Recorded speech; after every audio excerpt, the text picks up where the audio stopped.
Halo semuanya, welcome back to my channel. Buat yang baru bergabung, salam kenal, saya Vinta, and this is Nutrition with Vin.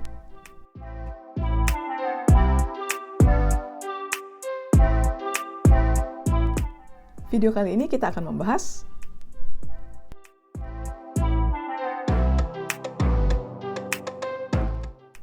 pilar gizi seimbang merupakan prinsip dasar dari pedoman gizi seimbang. Nah, di video sebelumnya, kita sudah menjelaskan tentang pedoman gizi seimbang. Mulai dari apa itu gizi seimbang, kenapa konsep itu yang kita gunakan sekarang, dan sudah bukan 4 sehat 5 sempurna lagi, apa pentingnya, dan bagaimana caranya kita menerapkannya dalam kehidupan sehari-hari. Jadi, buat yang belum nonton, dicek ya videonya. Nanti linknya akan saya berikan di description box. Pilar gizi seimbang ini pada dasarnya adalah serangkaian upaya untuk menyeimbangkan zat gizi yang masuk dan yang keluar dari tubuh kita. Dan upaya ini seyogianya dilakukan secara utuh.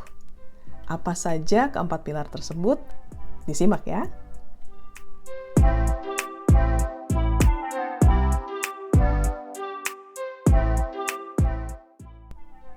Seperti kita ketahui bersama, bahwa untuk mencapai status kesehatan yang baik, kita membutuhkan gizi yang seimbang dengan memenuhi kebutuhan zat-zat gizi.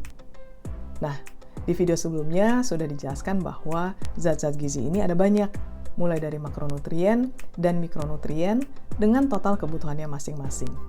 Dan zat-zat gizi ini kita peroleh dari makanan. Sayangnya, tidak ada satu makanan pun yang mengandung kesemua zat gizi yang kita butuhkan. Layaknya obat, there is no one pill to cure every disease. Contohnya, nasi adalah sumber energi dan karbohidrat yang tinggi, tapi tidak banyak mengandung vitamin dan mineral. Sedangkan sayur tinggi akan vitamin dan mineral, tapi kandungan energinya nggak sebanyak nasi. Contoh lain misalnya ikan. Ikan tinggi akan protein dan mineral, tapi tidak tinggi akan energi dan serat.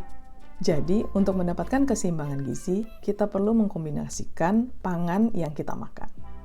Selain bervariasi antar kelompok makanan, kita juga perlu meragamkan pangan dalam kelompok makanan yang sama. Maksudnya gimana? Jadi misalnya buah.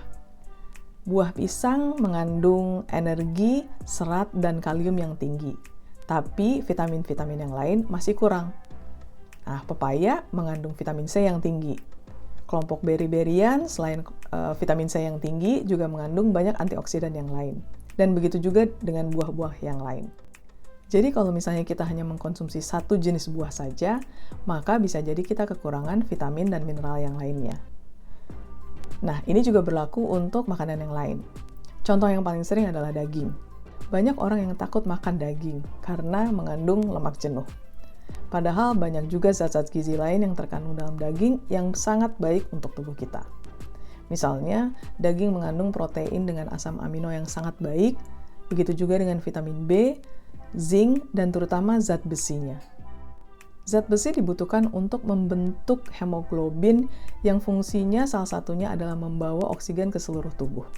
Jadi sangat penting kan? Yang perlu kita ingat adalah porsinya. Jadi kita harus makan sesuai dengan porsi, jangan berlebihan, jangan kekurangan. Jadi inilah kenapa salah satu pilar gizi seimbang adalah untuk mengkombinasikan atau mengingatkan kita untuk konsumsi pangan yang beragam.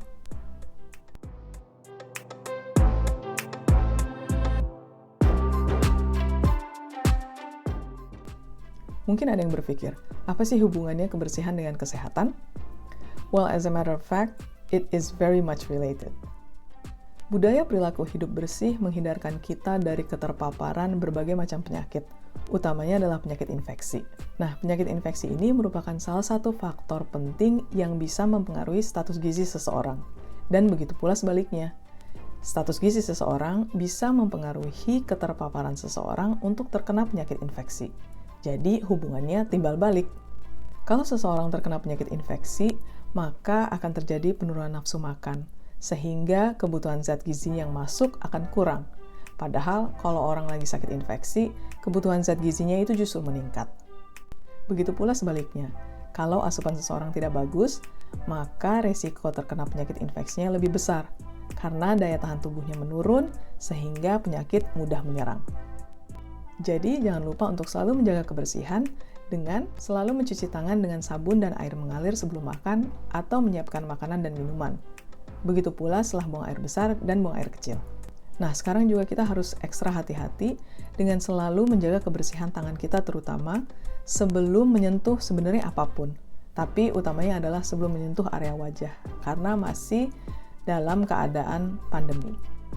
Yang kedua adalah menutup makanan yang disajikan untuk menghindari hinggapan binatang, paparan debu, dan kuban yang berterbangan di udara. Yang ketiga, selalu menutup mulut dan hidung bila bersin dan batuk agar tidak menyebarkan kuman penyakit. Harus selalu diingat ya, bahwa ada adabnya untuk batuk dan bersin terutama di tempat umum. Ini supaya kita menjaga agar kuman yang keluar dari batuk dan bersin kita tidak menyebar ke orang lain. Yang keempat adalah selalu menggunakan alas kaki agar terhindar dari kecacingan, terutama pada anak-anak. Tapi jangan salah, orang dewasa juga bisa loh. Jadi, jangan lupa gunakan alas kaki ya.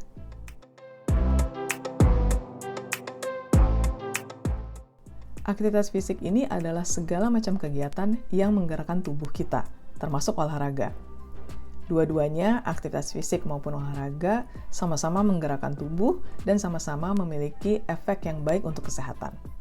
Nah, kalau begitu, apa beda keduanya?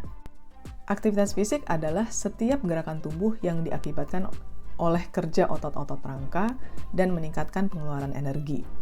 Aktivitas fisik ini bersifat lebih general. Bisa dibagi menjadi aktivitas fisik ringan, sedang, dan berat.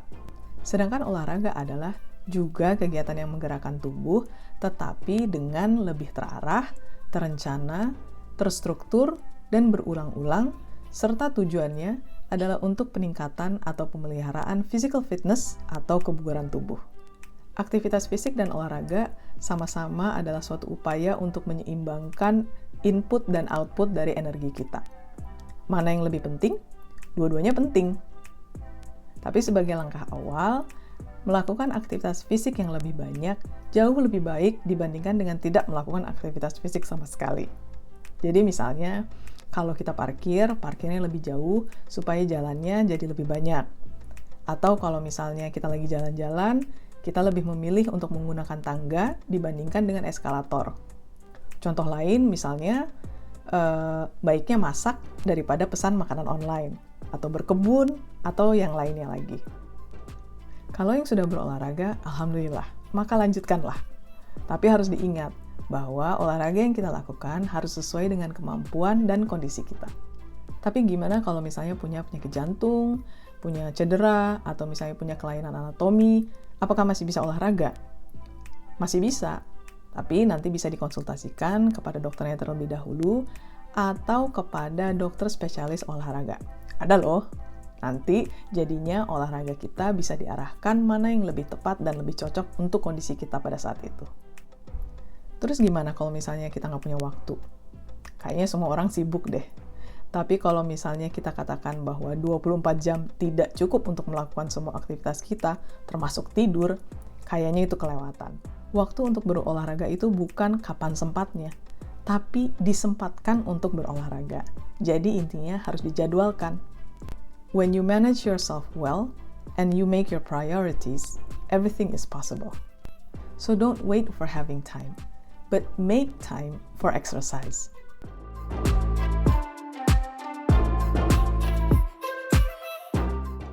Salah satu indikator seimbang tidaknya zat gizi dalam tubuh kita adalah dengan mengukur berat badan. Anak, dewasa, dan orang tua sama. Paling nanti yang membedakan adalah cara pengukurannya dan standar pengkategoriannya. Tentunya indikator gizi yang seimbang adalah berat badan yang normal. Untuk orang dewasa, yaitu di mana berat badannya sesuai dengan tinggi badannya yang dikenal dengan IMT atau Indeks Massa Tubuh. Kalau untuk anak-anak, berat badan dan panjang badan juga diukur, namun pemantauannya dan pengkategoriannya bisa dilihat di dalam kartu menuju sehat. Gimana cara mengukur indeks massa tubuh ini?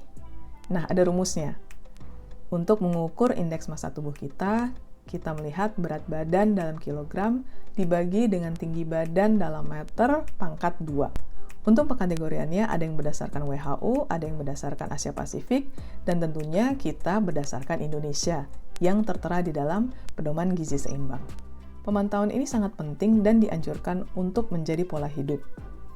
Karena dengan memantau, kita dapat mencegah terjadinya penyimpangan dari berat badan ke arah yang tidak baik atau ke arah yang tidak normal. Karena berat badan yang tidak normal dapat meningkatkan resiko untuk terkena berbagai macam penyakit. Kapan waktu yang tepat untuk mengukur? Apakah kita harus pantau setiap hari? Atau setiap minggu? Atau setiap bulan? Atau setahun sekali? Pemantauan berat badan tidak perlu dilakukan terlalu sering. Idealnya kita memantau berat badan kita setiap minggu. Cukup setiap minggu ya, jangan setiap hari.